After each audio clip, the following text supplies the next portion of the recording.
నమస్తే, నా పేరు అరుణ. నేను హౌస్ వైఫ్ని. మాది జోగులాంబ గద్వాల్ డిస్టిక్. మా బాబు 3 నెలల వయసు ఉన్నప్పుడు బాబును నిద్రపుచ్చడానికి నాకు చాలా ఇబ్బందిగా ఉండేది. నాకు కలిగిన ఈ సమస్యకు పరిష్కారంగా నేను ఈ మదర్ అసైడ్ క్రాడల్ అంటే తల్లి పక్కన ఉండే ఉయ్యాలను తయారు చేశాను.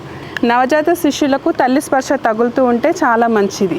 రాత్రి సమయాల్లో బిడ్డ పడుకున్నప్పుడు ఎప్పుడు పడుకునేవాడో, ఎప్పుడు లేచేవాడో, ఎప్పుడు మెలుకునేవాడో తెలిసేది కాదు. నేను తరచుగా లేచి చూసేదాన్ని. బిడ్డ నా మంచంపై నా పక్కలో ఉంటే బాగుండేది కదా అని ఆలోచన చేసి ఈ మదర్ అసైడ్ క్రాడల్ అంటే తల్లి పక్కన ఉండే ఉయ్యాలను తయారు చేశాను. 2 స్టెయిన్లెస్ స్టీల్ రాడ్లు ఉపయోగించి తయారు చేయడం జరిగింది. నాకు కలిగిన ఈ సమస్యకు పరిష్కారంగా నేను దీన్ని తయారు చేశాను. చాలా తక్కువ ఖర్చుతో, 500 రూపాయల ఖర్చుతో 2 స్టెయిన్లెస్ స్టీల్ రాడ్లు ఉపయోగించి తయారు చేయడం జరిగింది. ముఖ్యంగా మస్కిటో నెట్ ఉపయోగించే వాళ్ళు తల్లి బిడ్డ ఒకే మంచంపై పడుకోవడానికి చాలా సౌకర్యవంతంగా ఉంటుంది. నా పేరు శ్రీజ. నేను ప్రస్తుతం 12th క్లాస్ పరీక్షలను పూర్తి చేశాను. సాధారణంగా మొక్కలు పెంచడానికి నర్సరీలో సింగిల్ యూజ్ బ్లాక్ ప్లాస్టిక్ అయిన బ్లాక్ పాలిథిన్ బ్యాగ్స్ను ఉపయోగిస్తూ ఉంటారు. ఈ బ్లాక్ పాలిథిన్ కవర్స్ అనేటివి పర్యావరణానికి చాలా హానికరం. ఈ సమస్యను గుర్తించి ప్రత్యామ్నాయంగా వేరుశనగ పొట్టుతో తయారు చేయబడిన బయోపార్ట్ను తయారు చేయడం జరిగింది. ఈ బయోపార్ట్ను నేను మొదటగా చేతితో తయారు చేసేదాన్ని. మొట్టమొదటిగా వేరుశనగ పొట్టును మాత్రం తీసుకొని దాన్ని మిక్స్ చేసి ఇంకా కొన్ని సహజంగా దొరికే న్యాచురల్ పదార్థాలు ఏవైతే జిగురు గమ్ముని ఇస్తుంటాయో అలాంటి పదార్థాలని కలపడం జరిగింది. అలా కలిపి పల్పు తయారు చేసి నేను మొదటగా చేతితో తయారు చేసేదాన్ని. అయితే నేను మొదటగా చేతితో చేసిన పార్ట్స్ చాలా బాగానే వచ్చినాయి. ఒక్క రోజుకు నేను కనీసం 100 నుండి 120 పార్ట్స్ తయారు చేయడం జరిగింది. ఇవి నర్సరీలో పెడితే ఉపయోగపడుతున్నాయా లేదా అంటే వాన బరువుకి కానీ, అవి ఎక్కువ వచ్చే ఎండకి కానీ, తర్వాత వాన పడే చినుకులకు కానీ, తర్వాత మట్టి బరువుకు, మొక్క ఎదుగుతున్నప్పుడు ఎటువంటి సమస్యలు వస్తున్నాయో అన్నీ నేను అక్కడనే ఆ నర్సరీలో ఉండి తెలుసుకోవడం జరిగింది.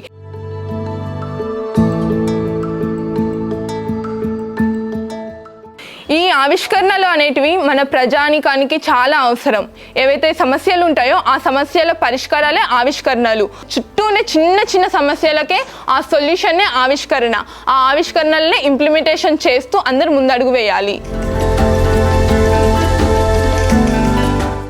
అందరికీ నమస్కారం. నా పేరు శీలం సత్యనారాయణ రెడ్డి. మాది అయ్యవారిగూడెం, ఎరుపాలెం మండలం, ఖమ్మం జిల్లా. ఫెర్టిలైజర్ లేయింగ్ మిషన్, రసాయన ఎరువులు వేసే పరికరాన్ని తయారు చేశాను. దీనిని పత్తి 30 రోజుల నుంచి 60 రోజులు, 90 రోజుల దశలో, ఏపుగా ఎదిగిన దశలో కూడా మొక్క ఏరు వ్యవస్థ దగ్గర నేరుగా రసాయన ఎరువులు వేయడానికి ఉపయోగపడుతుంది. ప్రతి ఫెర్టిసైడ్స్కి వాటికి వ్యవసాయానికి ఉపయోగించే పరికరాలు ఉన్నాయి. ఫెర్టిలైజర్ వేయడానికి ఎందుకు పరికరం లేదనే ఆలోచనలో భాగంగా నాకు ఫెర్టిలైజర్ లేయింగ్ మిషన్ కనుక్కోవడం జరిగింది. దీంట్లో 5 కేజీల నుంచి 7 కేజీలు 2 విధాలు తయారు చేసుకోవచ్చు. 5 కేజీలది మహిళలకి, 7 కేజీలది మగవారికి వేయటానికి ఉపయోగపడుతుంది. నేరుగా వేరు వ్యవస్థ దగ్గర వేయటానికి ఎరువులు వృధా కాకుండా ఉంటాయి. నేను పరికరాన్ని మొదటిగా పీవీసీ పైపుల ద్వారా చేయడం జరిగింది. ఇది బేస్ ఎండ్ క్యాప్ ఉంటుంది, మధ్యలో ఫెర్టిలైజర్ రిలీజ్ హోల్ ఉంటుంది. ఈ ఒక్కసారి పుష్ చేసినప్పుడు ఫెర్టిలైజర్ వస్తుంది. మనకు కావాల్సిన మోతాదులో అడ్జస్ట్ చేసుకోవడం కోసం ఇక్కడ బోల్ట్ సిస్టమ్ కూడా ఇచ్చాము. దీన్ని చాలా ఉపయోగించడం చాలా సులువుగా ఉంటుంది. తెలంగాణ, ఆంధ్ర రాష్ట్రాల్లో కూడా 100 పీసులు ఆర్డర్ దాకా 1, 2, 3 అలా పీసులు ఆర్డర్ వచ్చినా కానీ కొరియర్ ద్వారా అన్నీ పంపించడం జరుగుతుంది. నమస్కారం అండి. నా పేరు వెల్లె శ్రీనివాస్. కేబుల్ టీవీ మెకానిక్గా పనిచేస్తున్నాను. నేను చిన్నప్పటి నుంచి కూడా పుట్టింది పెరిగింది గ్రామంలోనే. రైతులు వాళ్ళు నీటిపారుదల విషయంలో మోటార్లు వాడుతుంటారు, ఎలక్ట్రికల్ మోటార్ పంప్ సెట్ వాడుతుంటారు. అవి 3 ఫేజ్ కరెంట్తో పనిచేస్తాయి. వాళ్ళు ఏంటంటే వెళ్ళి మాన్యువల్గా వాటిని ఆన్ ఆఫ్ చేయడం వలన తరచుగా విద్యుత్ ప్రమాదాలు జరిగి రైతులు మరణించడం నేను కొన్ని సందర్భాల్లో చూడటం జరిగింది. అయితే ఆ క్రమంలో నాకు ఒక ఆలోచన వచ్చింది. ఆర్ఎఫ్ టెక్నాలజీలో అంటే రేడియో ఫ్రీక్వెన్సీ టెక్నాలజీలో నేను ఒక రిమోట్ కంట్రోల్ తయారు చేయడం జరిగింది. ఈ రిమోట్ కంట్రోల్ ద్వారా కనీసం 1 కిలోమీటర్ నుంచి 2 కిలోమీటర్ల పరిధిలో వాళ్ళు వ్యవసాయ పనులలో ఉన్న వాళ్ళు రైతులు దూరం నుంచి కూడా దీన్ని మోటార్ని ఆన్ ఆఫ్ చేసుకోవచ్చు. ఒక 1000 మంది రైతులు, ఇంచుమించుగా 1000 మంది రైతులు దీన్ని ఉపయోగిస్తున్నారు. నా పేరు మద్ది గంగిరెడ్డి, గోళ్ళపాడి, ఖమ్మం మండలం, ఖమ్మం జిల్లా. అయితే గతంలో ఏంటంటే మామూలుగా మేము వర్షం వచ్చినప్పుడు అడవుడిగా రైతులు ఏంటంటే కరెంట్ వచ్చిందంటే అడవుడి ఎమ్మటే ఉరికొచ్చేవాళ్ళం పరిగెత్తుకుంటాం వచ్చి ఎమ్మటే దానికి మోటార్ పెట్టేవాళ్ళం పెడుతుంటే ఆ స్టార్టర్కి ఏంటంటే అది ఐరన్ దానికి ఆటోమేటిక్గా కరెంట్ వచ్చి అట్లాగా కరెంట్ వచ్చి మాకు షాక్ కూడా వచ్చేది పెట్టి మేము పెట్టింది 6 months అయింది.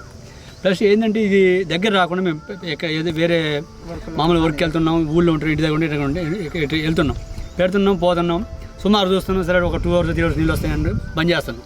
మాకు ఇంటి దగ్గర నుంచి కూడా ఇది మాకు బటన్ కూడా బ్లూ అండ్ రెడ్ మాకు ఈజీగా వర్కౌట్ అయింది, మంచిగా ఉంది.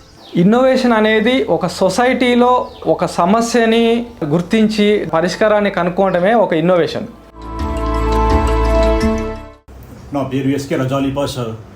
మాది సుభాష్ నగర్ గ్రామ పంచాయతీ, ఇలందు మండలం, భద్రాద్రి కొత్తగూడెం జిల్లా.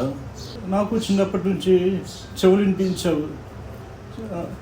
అయితే మా ఫ్రెండ్స్ అందరూ చెవులు వినిపించవు, వాళ్ళు చెవిటిముగా వాళ్ళందరూ తరచుగా వాళ్ళ అవసరాల కోసం రోడ్డు మీద బైక్ మీద ప్రయాణం చేస్తూ ఉంటారు. ఇలా రోడ్డు మీద ప్రయాణం చేసేటప్పుడు వెనుక నుంచి వాహనాల వల్ల వాళ్ళకి అనేక ఇబ్బందులు కలిగేవి. ఆ వాహనాలు హారన్ కొట్టినప్పుడు ఆ హారన్ వాళ్ళకి వినిపించక తరచుగా ప్రమాదాలకు గురయ్యేవాళ్ళు. ఈ మధ్య 2022లో భద్రాచలం బ్రిడ్జ్ దగ్గర నాకు చాలా క్లోజ్ ఫ్రెండ్ ఒకరు ప్రమాదానికి గురై చనిపోయారు. మాకు ఎలాంటి సమస్య వచ్చిందో అలాంటి సమస్యని ప్రపంచంలో చాలామందికి వచ్చింది. వాళ్ళు వాళ్ళ గురించి ఇంటర్నెట్లలో, ఈమెయిల్లో పోస్ట్ చేశారు.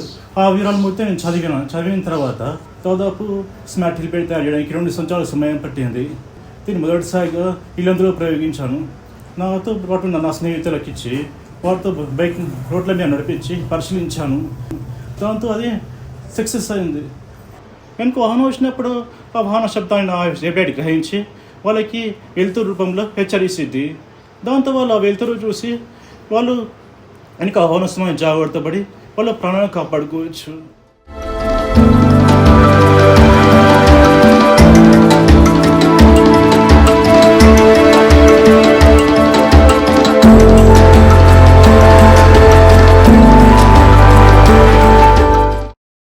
నా పేరు ముప్పారపు రాజు, మాది దుగ్గొండ మండలం, గోపాలపురం గ్రామం.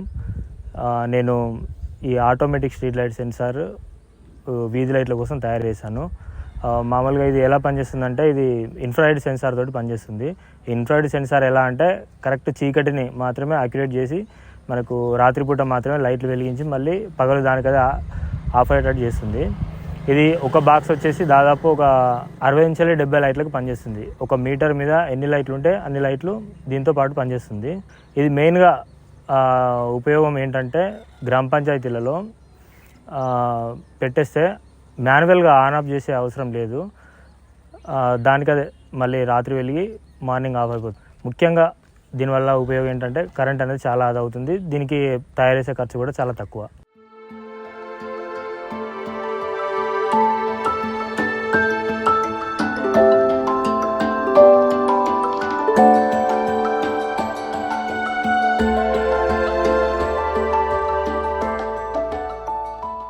మామూలుగా చాలా విలేజ్లలో వీధి లైట్లు అనేది పగలు కూడా వెలుగుతూనే ఉంటాయి. దీనివల్ల ఏంటంటే చాలా వరకు మనం కరెంట్ అనేది లాస్ అయిపోతుంటాం.